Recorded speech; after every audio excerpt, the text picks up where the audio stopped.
Hello everyone, this is Bruna and welcome back to the channel. In this video, we're going to talk about how to prepare and how to excel in an online job interview using video. This might require some testing and some additional preparation on your part, but I believe that a video interview can work in your favor, and I'll explain why in this video. I have another video on the channel about how to prepare and how to answer the most common questions in job interviews, so feel free to check that out as well. If you enjoyed this video, please give it a like and consider subscribing to the channel.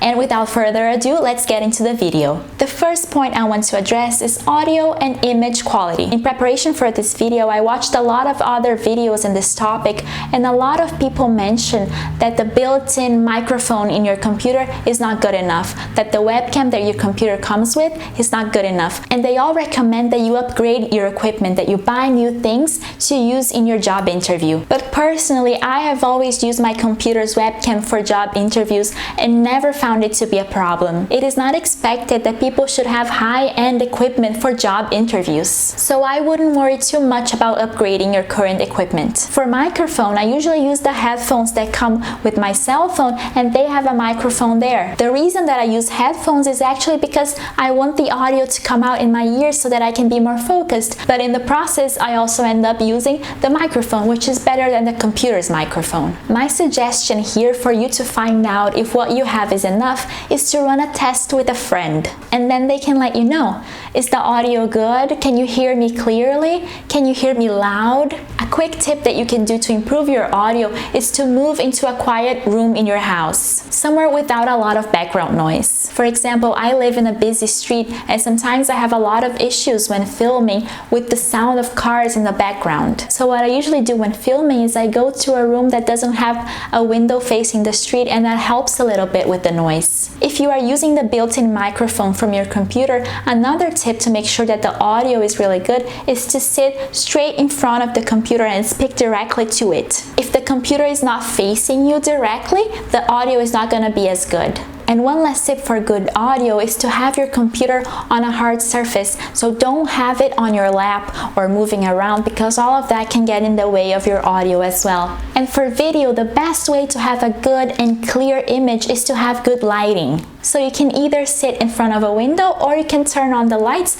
to have your face very bright, and then you can see it clearly. The second point to watch out for online video interviews is your internet quality. And here again, the best way to make sure that your internet quality is good enough is to run a test. Call a friend a few days before your interview and try to carry a conversation. Also, try to do this at around the same time your interview is going to be at, so that you can also account for those variations in internet speed that happen during the day. And then ask them, is the video freezing? Is the audio failing? If you have issues, you can create backup plans based on that. If you have an Ethernet cable, for example, you can connect it directly to your computer, and so you don't have to rely on the Wi-Fi, and the speed will be much better. If that's not available, another option, which is for sure a backup plan, is to have your phone close by, so that if your Wi-Fi is failing, you can create a personal hotspot from your phone. This way you're going to be using your cell phone's data to create a Wi-Fi and connect from your computer.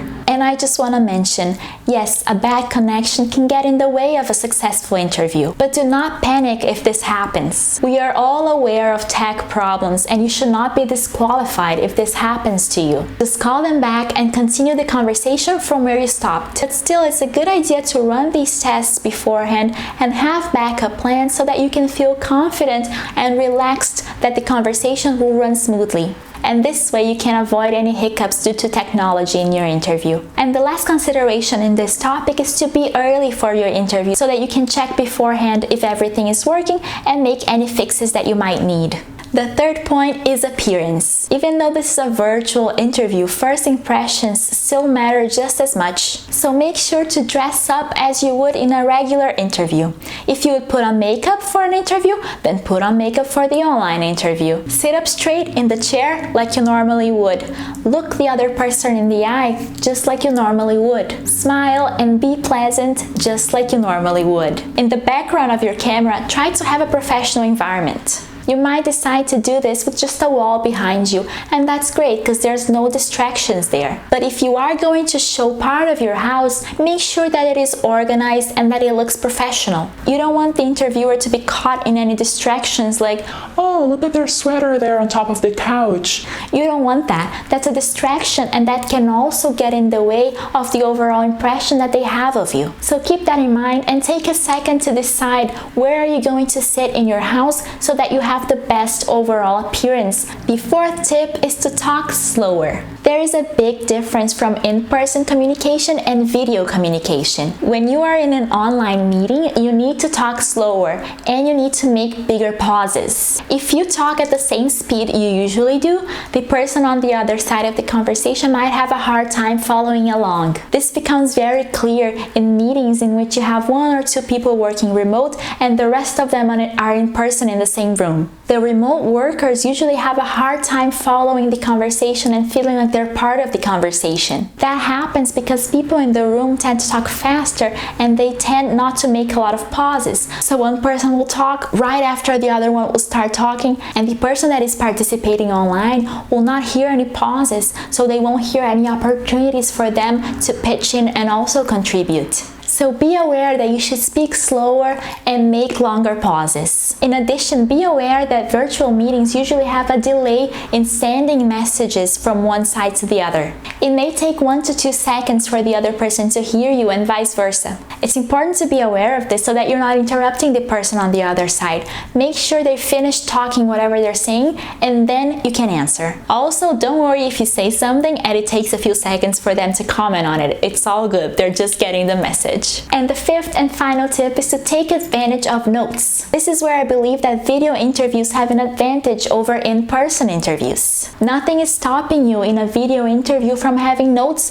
or sticky notes or post-its around your computer to help you guide your answers. When you are being interviewed in person, you might feel a bigger pressure of remembering your answers, of remembering what you prepared for, of not going blank. But if you are doing an interview from home, you can remove that pressure by having notes around, so take advantage of that. In my other video about preparing for a job interview, I talked about the main questions and how to answer them. So once you have prepared for those, try to write down some keywords and sticky notes and have them around. So when they ask you a certain question, you can just look at the note and remember, okay, for this question, I want to talk about this, then this, then this, and then you have your keynotes there. You have prepared how to structure your answer and you feel much more confident and relaxed that you can answer it the best way possible. So this is it for this video. Thank you so much for watching it until the end. If you enjoyed the video, please give it a like and consider subscribing to the channel. If you're interested in learning more about professional communications and business writing,